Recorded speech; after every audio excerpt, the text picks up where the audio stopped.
El pueblo de San Miguel del Agua había aprendido a vivir con el silencio. No el silencio ordinario de la noche, sino ese silencio denso que precedía al llanto. Los ancianos lo llamaban la calma maldita, ese momento en que hasta los grillos dejaban de cantar y los perros se escondían bajo las camas gimiendo. Era entonces cuando ella llegaba. Mateo Solís no creía en leyendas. A sus 32 años, había regresado al pueblo después de una década en la capital, con su título de ingeniero y sus ideas modernas.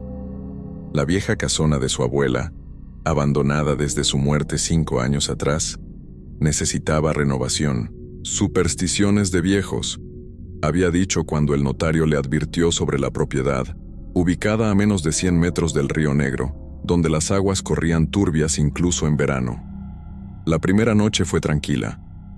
Mateo durmió en un saco de dormir en la sala principal, rodeado de muebles cubiertos con sábanas blancas que parecían fantasmas inmóviles. Había electricidad, pero las lámparas parpadeaban con una luz amarillenta enfermiza. El generador viejo, pensó, mientras revisaba sus planos de renovación a la luz de una linterna. La segunda noche escuchó el río.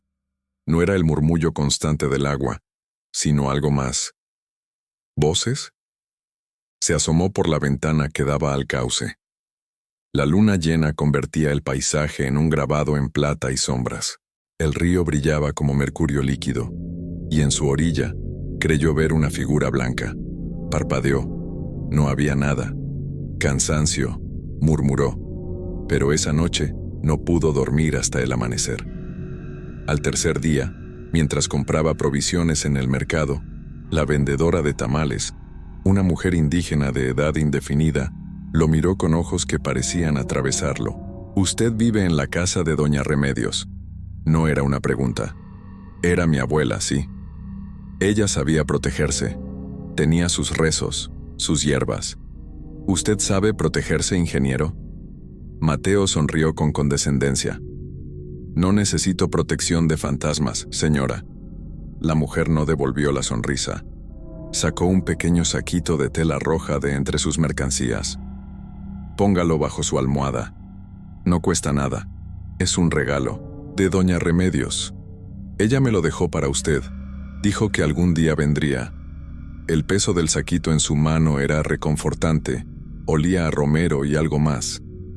Mateo quiso devolverlo, pero la mujer ya atendía a otro cliente, como si él se hubiera vuelto invisible.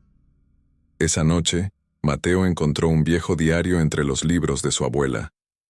La letra temblorosa llenaba páginas y páginas. Comenzó a leer al azar. 15 de marzo 1982. La escuché de nuevo. Cada vez viene más cerca de la casa. Julián dice que son tonterías, pero yo sé lo que vi. La mujer del río no está en paz. Busca algo, o a alguien. He reforzado las protecciones. Sal en las ventanas, romero en las puertas. Rezo el rosario completo cada noche. Mientras haya fe, no puede entrar. Mateo cerró el diario con un suspiro. Su abuela, tan lúcida en sus últimos años, manteniendo estas supersticiones. Pero algo en las palabras lo inquietaba. Miró el saquito rojo sobre la mesa. Con un movimiento que se sintió ridículo, lo puso bajo su almohada. A medianoche, el llanto lo despertó. No era un llanto común. Era un lamento que parecía brotar de la tierra misma. Un sonido que helaba la médula de los huesos. ¡Ay, mis hijos! ¿Dónde están mis hijos? La voz flotaba desde el río, aguda y desgarradora, como si todas las madres del mundo hubieran perdido a sus hijos al mismo tiempo. Mateo se levantó, el corazón golpeándole el pecho. Sus manos temblaban mientras buscaba la linterna. El llanto continuaba, subiendo y bajando como una marea de dolor. Se acercó a la ventana, sabiendo que no debía mirar, pero incapaz de detenerse. Allí, en la orilla del río, estaba ella. Era imposible describirla como simplemente una mujer. Su vestido blanco parecía tejido de niebla y luz de luna, flotando alrededor de un cuerpo que era demasiado alto, demasiado delgado. Su cabello negro caía hasta el suelo como una cascada de tinta, y cuando giró la cabeza hacia la casa, Mateo vio que donde debía estar su rostro, había solo una oscuridad pálida como si la luna brillara a través de agua turbia. Pero lo peor eran sus manos, extendidas hacia adelante mientras caminaba hacia la casa, con los dedos arqueados como garras, goteando algo oscuro que podía ser agua o sangre. ¡Ay, mis hijos! Los he visto aquí. Devuélvanme a mis hijos.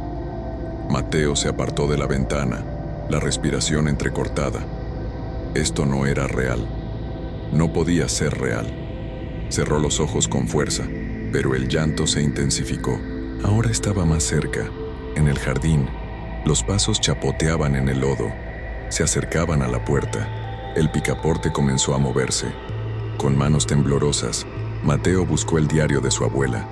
Hojeó las páginas frenéticamente hasta encontrar: si viene a la puerta, no la invites a entrar. No respondas a sus preguntas.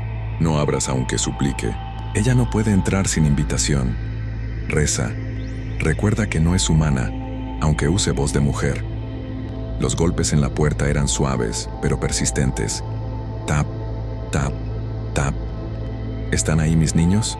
La voz sonaba ahora casi humana, casi razonable. Por favor, solo quiero verlos. Han pasado tantos años.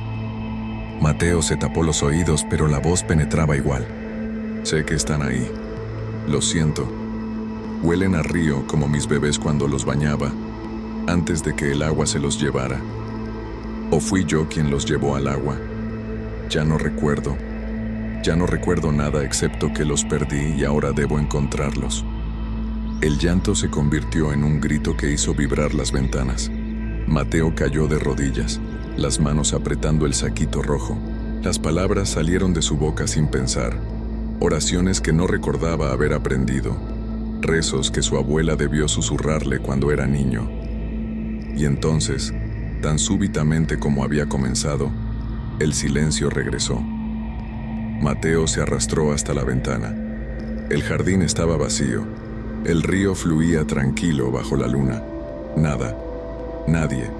Pero en el lodo, frente a la puerta, había huellas. Huellas de pies descalzos de mujer que sangraban hacia el río. Y junto a ellas, más pequeñas, huellas de niños que caminaban en la dirección opuesta, hacia el bosque. Mateo no durmió el resto de la noche. Y cuando el sol salió, supo que todo había cambiado. Ya no era un hombre moderno con respuestas racionales. Era un hombre que había mirado a los ojos del mito y había visto que el mito le devolvía la mirada. El pueblo de San Miguel del Agua vivía con el silencio porque sabía lo que venía después del silencio. Y ahora Mateo también lo sabía. La pregunta era, ¿por qué ella había venido a su puerta? ¿Qué buscaba realmente?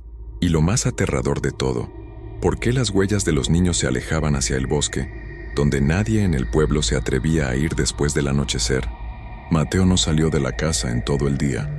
Fotografió las huellas antes de que el sol las borrara, sabiendo que nadie le creería, pero necesitando alguna evidencia de que no se estaba volviendo loco. Pasó las horas revisando el diario de su abuela, buscando respuestas en aquellas páginas amarillentas. Lo que encontró lo dejó helado. 3 de agosto, 1975. Hoy murió otra niña, la pequeña Lucía Mena, de solo 6 años.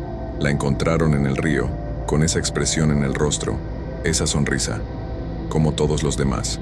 El doctor dice que se ahogó, pero yo sé la verdad. Es la cuarta en 20 años, todas en luna llena. Todas con esa sonrisa de éxtasis, como si hubieran visto algo maravilloso justo antes de morir. Nadie quiere hablar de ello. Dicen que son accidentes, que los niños son descuidados cerca del agua. Pero yo sé, la Llorona no solo llora, ella reclama. Mateo sintió un escalofrío. Buscó en internet noticias del pueblo, cualquier registro de ahogamientos.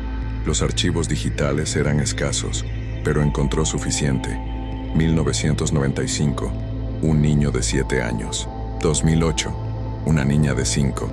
2015, gemelos de 9 años. Todos en luna llena, todos con esa sonrisa. Y la próxima luna llena era en 3 días. Esa tarde, desafiando su miedo, Mateo fue a buscar a la vendedora de tamales. La encontró cerrando su puesto, y cuando lo vio, asintió como si lo hubiera estado esperando. Ya la vio. No era una pregunta. ¿Quién es realmente? ¿Qué quiere? La mujer lo miró con una mezcla de lástima y resignación. Venga, hay cosas que debes saber. La siguió por calles estrechas hasta una casa pequeña en las afueras del pueblo. Dentro, el olor a copal era intenso. La mujer le sirvió té de hierbas y comenzó a hablar. Su nombre era María Paz Cortés. Vivió aquí hace más de 300 años. Era la mujer más hermosa del pueblo, pero su belleza era su maldición. Un español rico, don Fernando de Salvatierra, se obsesionó con ella. La cortejó con promesas de amor eterno, de riquezas, de llevarla a España. Ella, joven e ingenua, creyó cada palabra. Tuvieron 3 hijos, 3 niños hermosos de ojos verdes como su padre, pero cuando el virrey ordenó que don Fernando regresara a España para casarse con una noble de su rango, él obedeció sin dudarlo. María le suplicó que la llevara, que reconociera a sus hijos. Él se rió. Le dijo que ella había sido solo un entretenimiento, que sus hijos eran bastardos sin valor. La mujer bebió su té lentamente antes de continuar. La noche que él partió, María enloqueció. Cuentan que el dolor la quebró por completo. Tomó a sus 3 hijos, los llevó al río, y mientras cantaba una canción de cuna, los hundió uno por uno bajo el agua. Dicen que los niños no lucharon, que la miraban con sus ojos verdes confiados mientras la vida se les escapaba. Cuando el último dejó de respirar, María despertó de su locura. Vio lo que había hecho. Gritó tanto que todo el pueblo la oyó. Se arrojó al río para seguir a sus hijos, pero su castigo fue peor que la muerte. Su espíritu quedó atrapado, condenado a buscar a sus hijos por toda la eternidad, sin poder descansar, sin poder recordar dónde los dejó. Y en su confusión, ve a todos los niños como suyos, los llama, los atrae con su dolor, porque en su mente rota, si se los lleva al río, finalmente estarán juntos. Mateo sintió náuseas. ¿Por qué vino a mi casa? ¿Por qué ahora? La mujer lo miró con una intensidad penetrante. Porque usted es un Cortés, ingeniero. Su apellido completo es Solís Cortés, ¿verdad? Doña Remedios era una Cortés, descendiente directo de María. La maldición corre en su sangre. Y hay algo más. Se levantó y trajo una caja vieja de madera. Dentro había recortes de periódico amarillentos y fotografías borrosas. Su bisabuelo, Roberto Cortés, tuvo un hermano menor, Sebastián. Desapareció cuando tenía 8 años, en 1952. Luna llena. Lo encontraron en el río con esa sonrisa, pero antes de morir, le dijo a otro niño que había visto ahí la mujer hermosa del agua, que le prometió llevarlo con sus hermanos verdaderos. Doña Remedios nunca se perdonó no haber podido salvarlo. Desde entonces, dedicó su vida a proteger a la familia de la maldición.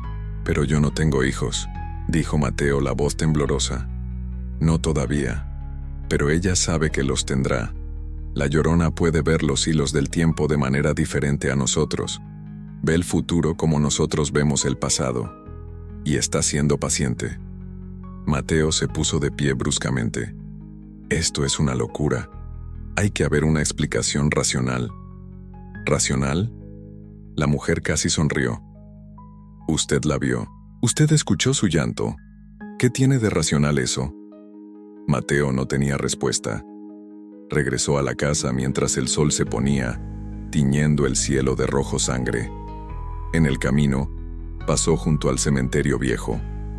Una sección apartada, llena de cruces pequeñas y desgastadas, todas con fechas en luna llena. Niños, todos niños. Esa noche, armado con el conocimiento del diario de su abuela, preparó la casa. Salen los marcos de las ventanas. Romero fresco en cada entrada. Encendió velas de cera de abeja bendecida que había comprado en la iglesia. El padre Tomás, un hombre anciano de ojos cansados, no le había hecho preguntas. Solo le dio las velas y dijo: que Dios lo proteja esta noche y todas las noches. A medianoche, El silencio llegó primero. Los perros aullaban a la distancia. Luego, el llanto. Pero esta vez era diferente. No venía solo del río. Venía del bosque, y había voces de niños mezcladas con el lamento. «Mamá, mamá, ven a buscarnos. Estamos aquí, en el bosque oscuro. Tenemos tanto frío, mamá». Mateo se asomó por la ventana. Del bosque emergían luces pequeñas como luciérnagas, pero del color de los ojos verdes. Y entre los árboles, figuras pequeñas caminaban en fila india hacia la casa. Niños. Pero sus movimientos eran incorrectos, demasiado rígidos, como marionetas mal manejadas. Detrás de ellos, flotando más que caminando, venía ella, la Llorona. Pero esta noche su rostro era visible, era hermoso y terrible a la vez. Lágrimas negras corrían por sus mejillas como ríos de tinta, y sus ojos verdes brillaban con una locura antigua. «Mis hijos han vuelto». Su voz era casi alegre. «Los encontré en el bosque, pero falta uno, el que todavía no nace, el que lleva mi sangre. Debo esperarlo. Debo llevármelo antes de que crezca y me olvide». Las figuras de los niños rodearon la casa. Golpeaban las paredes con sus pequeños puños, pero no podían entrar. La sal y el romero brillaban con una luz tenue. Las oraciones de su abuela funcionaban. Entonces, uno de los niños habló con una voz que no era de niño. «Mateo Solís Cortés, conocemos tu nombre, conocemos tu futuro. Tendrás una hija. Se llamará Elena. Tendrá ojos verdes como nosotros. Y cuando cumpla 7 años vendremos por ella. A menos que... ¿qué?». Mateo gritó sin poder contenerse.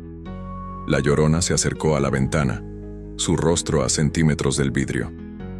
«A menos que rompas la cadena. El bisnieto de María debe devolverle su paz. Debe encontrar los huesos de sus verdaderos hijos y darles sepultura sagrada junto a los suyos. Solo así la maldición terminará. Solo así yo podré descansar y dejar de buscar.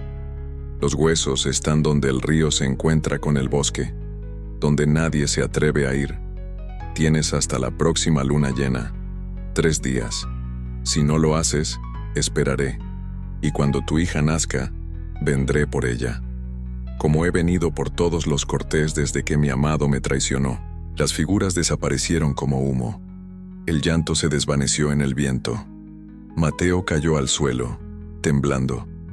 Tenía 3 días para encontrar huesos de 300 años de antigüedad en un lugar maldito. 3 días para terminar con una maldición que había cobrado docenas de vidas. 3 días para salvar a una hija que todavía no existía, pero que, según la Llorona, algún día existiría. Mientras el amanecer teñía el cielo de gris, Mateo tomó una decisión. Iría al lugar donde el río se encontraba con el bosque. Enfrentaría lo que fuera que viviera allí, porque ahora sabía la verdad. La Llorona no era solo un monstruo, era una madre atrapada en un infierno eterno, buscando redención en la única forma que su mente rota podía entender. Y él, Mateo Solís Cortés, sería quien finalmente le daría paz, o moriría intentándolo. El río Negro fluía indiferente, guardando secretos de 3 siglos, esperando que un descendiente finalmente corrigiera el pecado ancestral. La luna llena se acercaba, y con ella, el juicio final.